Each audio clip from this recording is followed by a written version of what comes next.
Welcome back to Things You Don't Know. Tonight, I'm here, and I thought Captain America was boring, only to slow down and realize that he's one of the most psychologically loaded characters in American pop culture. Really? Is that right, Chandler? Yeah, So you feel like he's psychologically loaded, huh? I feel like he kind of is, yeah. Well, let's see. Dr. Deneen, do you have something to say about I was going to say yes. He begins as an almost fanatical patriot and goes through periods of disillusionment, firm affirmation of values, challenges, self-direction. He's far more multidimensional than most other superheroes. wow. Oh, okay. So in this episode, we're going to do three big things. We're going to walk through Captain America's creation and historical context. We're also going to track how he changes across eras of American anxiety and conflict. And we're going to ask what Captain America tells us about how America wants to see itself and how it actually behaves. Let's start at the beginning. Starting at the very beginning, a very good place to start. And I have to agree with you, Dr. Weaver. The beginning is a very good place to start. So let's start just there.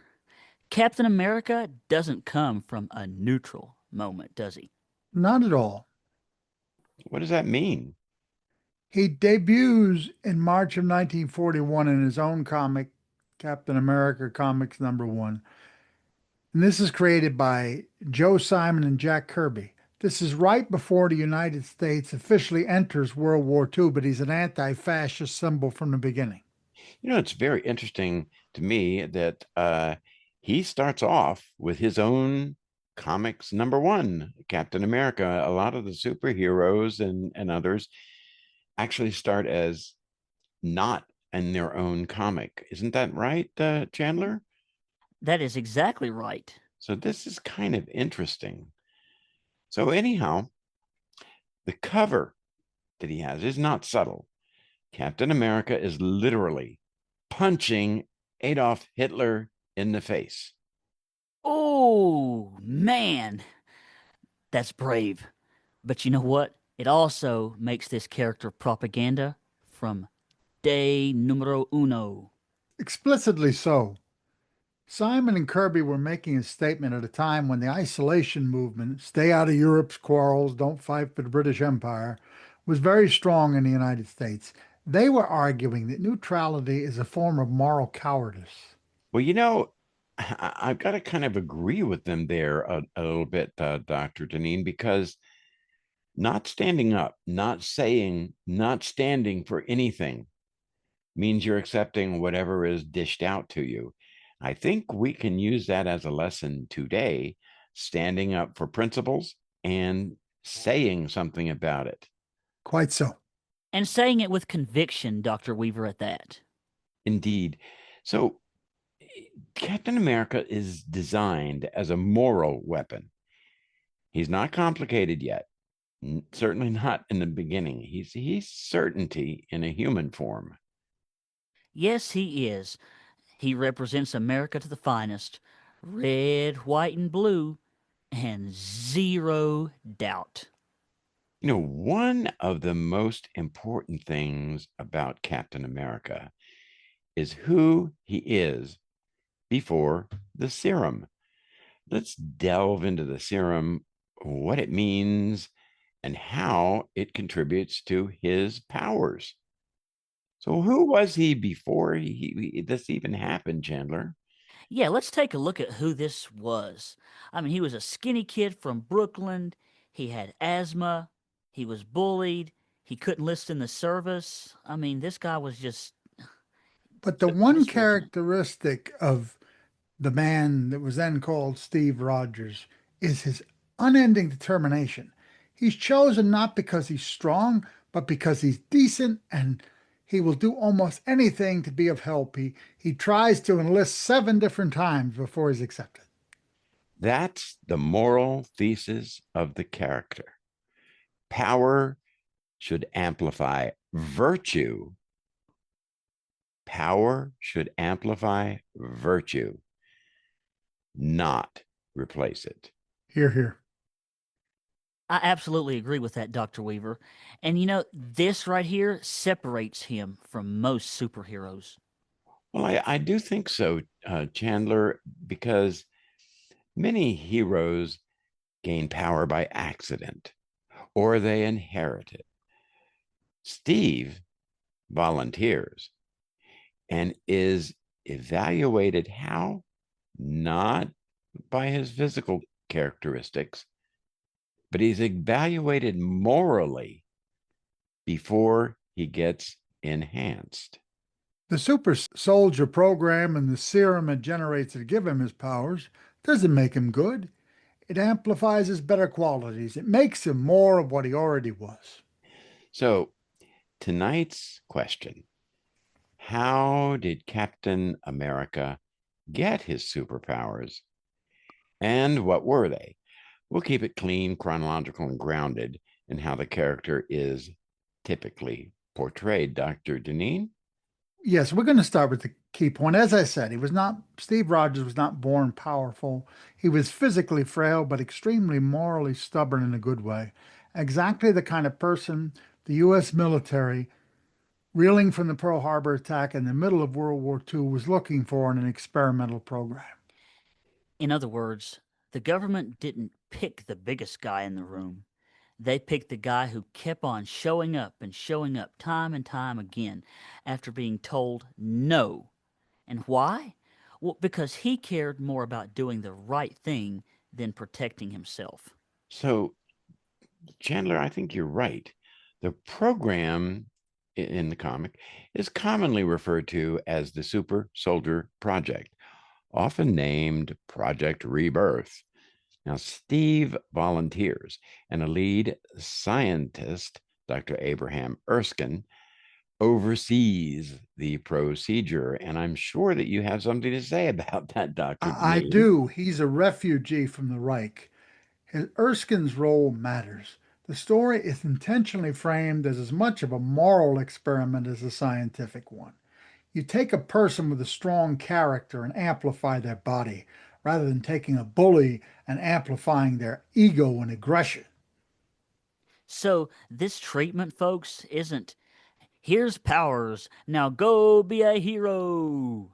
It's more of, well, here is a dangerous medical transformation, and we just can only hope that the person inside the body stays decent afterwards.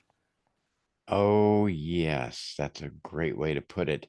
Mechanically, the process has two parts. First, the super soldier serum, a biochemical treatment designed to optimize his body. I would like to get a hold of that myself. Me too. Me too. Yeah.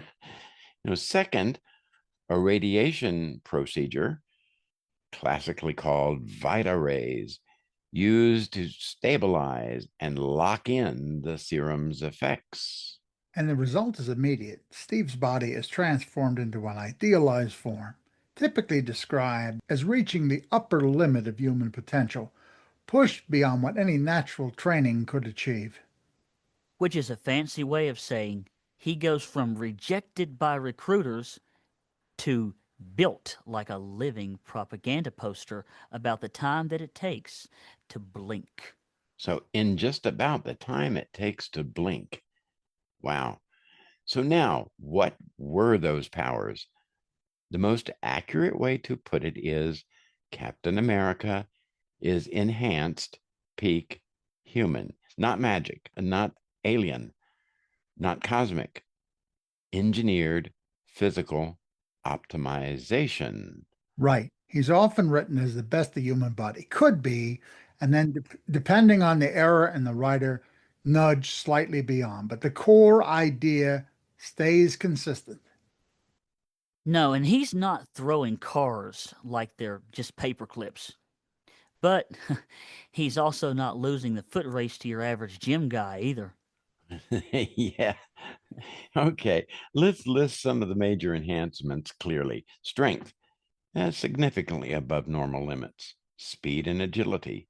Well, elite sprinting, acrobatics, level control, and exceptional balance, stamina and endurance.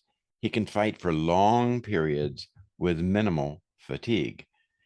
And his reflexes and coordination, well, rapid reaction time and precision movement. And those four are greater than the sum of their parts. They combine into what makes him so dangerous. Not just power, but moral and mental control. The ability to apply force efficiently, repeatedly, and intelligently. He's not like the Hulk smashing everything that moves. So basically, he's not a wrecking ball. He's a wrecking ball that's with a perfect aim and a user manual. Now, this guy's not a superhuman, but he is a human with enhanced and advanced superpowers. Yeah, I think you're right there, Chandler. And it's kind of very interesting because all the other superheroes are like super. Uh, Captain America, he's just the best he can be, you know? So there are also internal biological advantages that he has. Accelerated healing. Okay, he has faster recovery than normal, though not instant regeneration.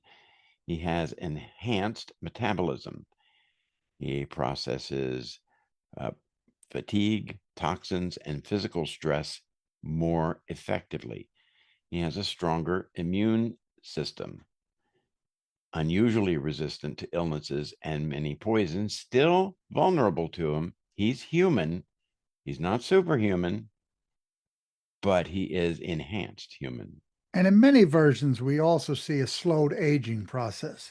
He remains in prime condition longer than a normal person would. That continually varies by storyline.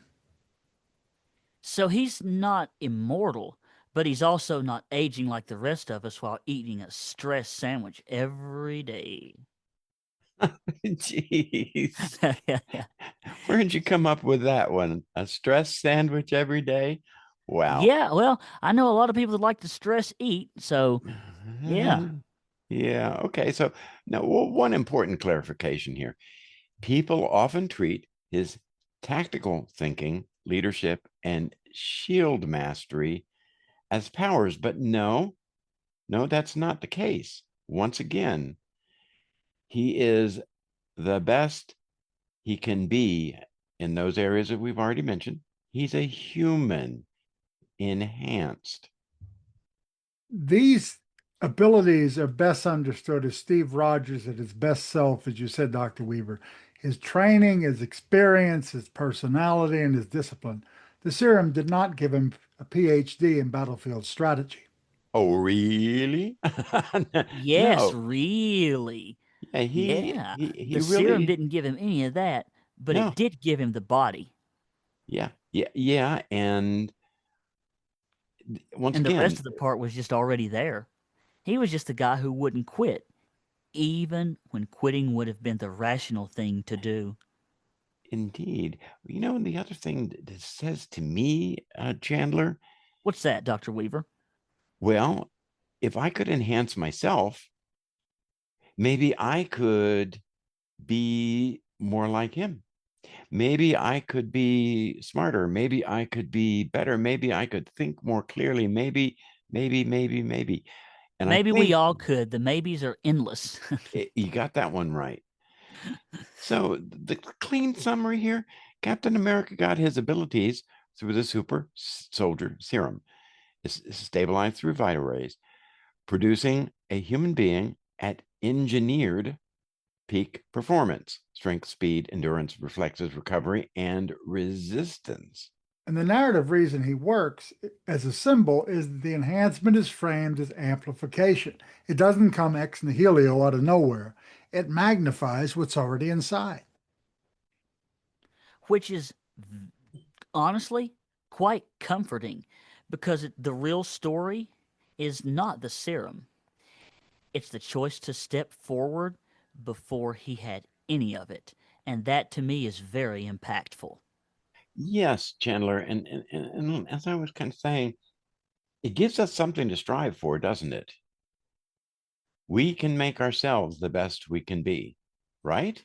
Yes, Absolutely.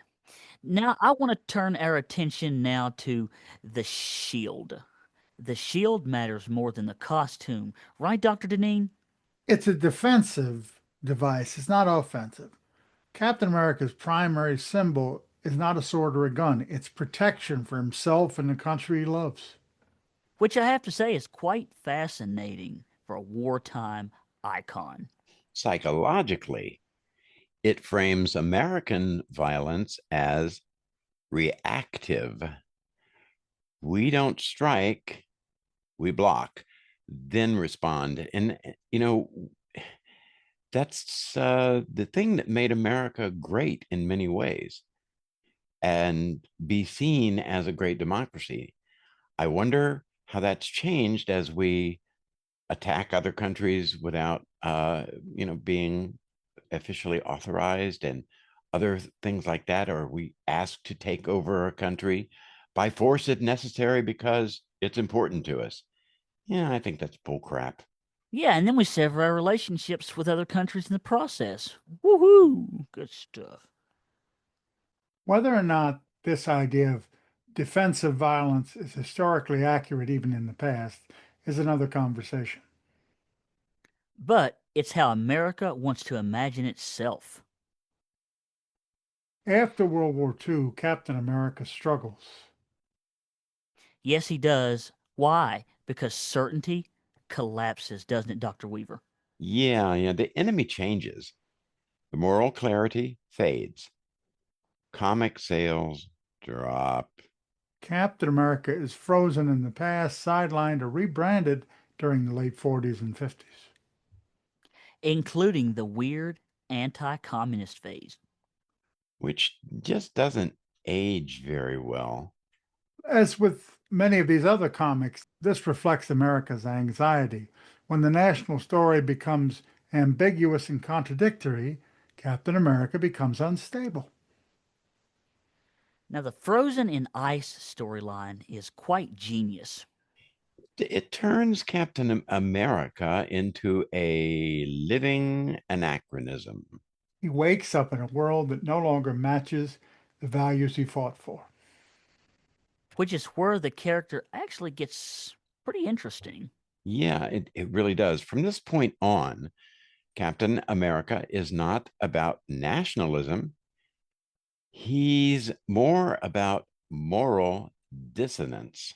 He believes in core ideas that America itself increasingly violates. The 1970s do some serious damage to Captain America, And intentionally so. Writers confront Vietnam, Watergate, and institutional corruption in business head on. and this is when Captain America stops trusting the government. But now, importantly, and I want to make this very clear, he does stop trusting the government, but he does not stop believing in his principles. Boy, I can just get on that ship and ride myself. Oh, me too, all day long. There's a key distinction. Captain America is loyal to the idea of America at its best, not its business or political leaders. Which gets him labeled unpatriotic by the very institutions that he's trying to hold accountable for their actions. Yeah. At one point, Steve Rogers gives up the costume entirely and becomes Nomad.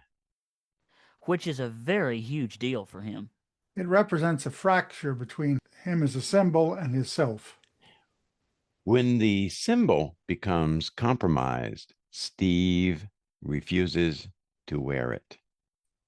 Oh, and if you ask me, that's not rebellion, that's integrity. Now let's fast forward to modern interpretations. Well, Captain America is consistently positioned against surveillance, authoritarianism, and unaccountable power. Gosh, we need him now. This is especially clear in stories involving government oversight, secret agencies, and the use of preemptive force. You mean like ice and things like that, Dr. Deneen, perhaps? Yes, Oh, absolutely. And you know what? He's the guy saying, just because you can, that doesn't mean you should. And I happen to know some people today who should subscribe to that philosophy. Don't you, Dr. Weaver? Oh, yeah. Mm. But this makes him deeply uncomfortable for modern systems of control. Let's talk about the movie version. Okay, let's do that. The Marvel Cinematic Universe reframes Captain America as a man constantly negotiating compromise, he becomes the emotional center of national and personal debates about freedom versus security. And he loses a lot. Yeah, Captain America fails repeatedly, but he doesn't abandon his values. That persistence is the point. Now, I think we also need to talk about masculinity here, Dr. Weaver. Yeah, we do. Captain America presents a version of masculinity that isn't about domination, He's cooperative, nurturing, emotionally restrained, protective, and principled. And he doesn't need to humiliate his enemies to feel powerful. which is quietly quite radical, particularly today. The shield does not always stay with Steve Rogers, And that matters also. Well, passing the shield to others, especially Black Captain Americas, forces America to confront who gets to embody national ideals. and who historically hasn't. These stories expose the gap between symbolism and lived reality. Now let's talk about how Captain America uses force. Well, he's extraordinarily capable of violence and unusually reluctant to glorify it. We see this over and over again. Captain America fights because he must, not because he enjoys dominance. Which separates him from a lot of power fantasies. In his restraint, here is the point.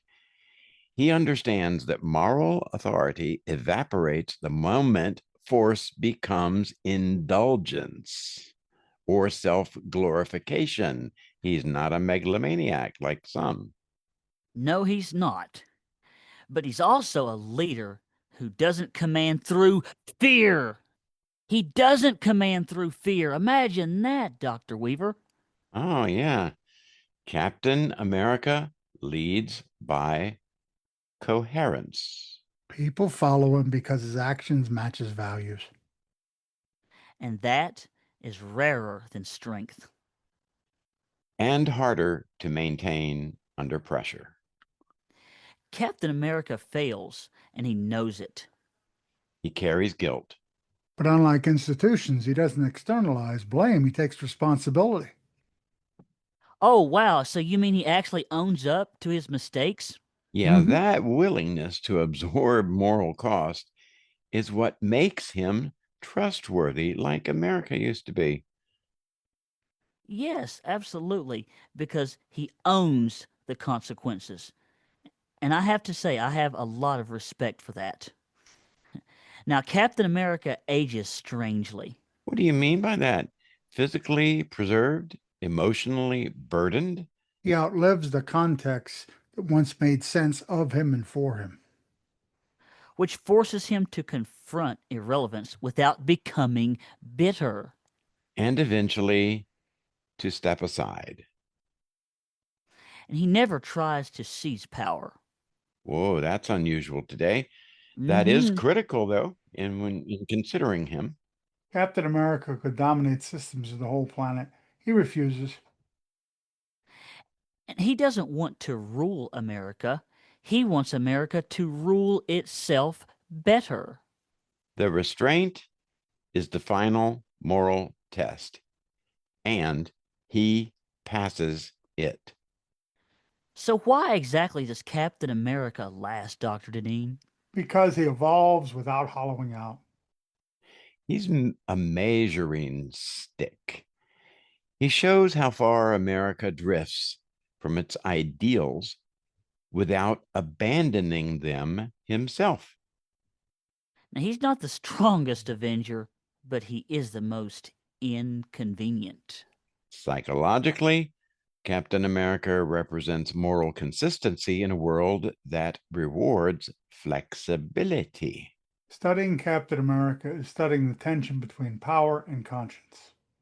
And that tension, my friends, never goes away. Okay, folks, I hope you've enjoyed this. Thanks a lot, folks, and we'll be catching you later. Yes, and we hope you've enjoyed this episode. Stay tuned for more of our superhero series. Bye for now, folks.